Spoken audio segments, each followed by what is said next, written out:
સેવા અને સન્માન માટે સંકલ્પ લઉં છું કે મારા રોજિંદા જીવનમાં વધુમાં વધુ ભારતીય પારિવારિક અને સામાજિક જીવનમાં ભારતીય ભાષાનો પ્રયોગ કરીશ. પર્યાવરણ પ્રત્યે સજાગ રહીને સ્વદેશી અને પ્રકૃતિને અનુકૂળ તેવા ઉત્પાદનોનો પ્રયોગ કરીશ. દેશના પર્યટન સ્થળોએ લાવીએ તો આ બધી સ્વદેશી વસ્તુઓની વાત છે. સાબુ, તો સાબુ અત્યારે આપણે કયો વાપરીએ? કંપનીના, બરાબર ને? એ વિદેશી.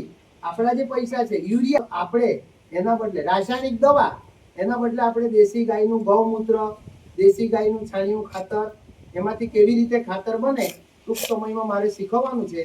અહીંયા આપણે દોધનવાડી ગામમાં અત્યારે 10 દીકરીઓને એવી પસંદ કરવાના છે કે જેઓને એક એક ગાય અથવા વાછરડી આપવાના છે, બરાબર? પણ એ દીકરીઓએ એનું શું કામ કરવાનું? સવારે ઉઠીને એના માટે ઘાસચારો નાખવાનો, એનું ગોબર ઉઠાવી લેવાનું અને એને ઉકરડામાં એક જગ્યાએ ભેગું કરવાનું. અમારી પાસે બેક્ટેરિયા છે, એ અમે ફ્રીમાં આપીશું.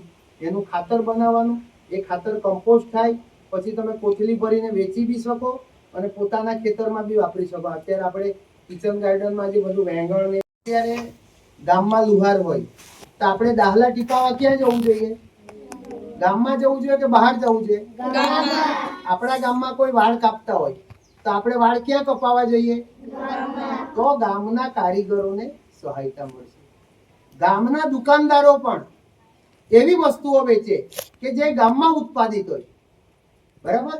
બહારથી લાવેલા પડીકા છે, બીજી બધી વસ્તુઓ તો આપણે પછીની વાત છે, પણ જેટલું બને એટલું અનાજ આપણે ત્યાં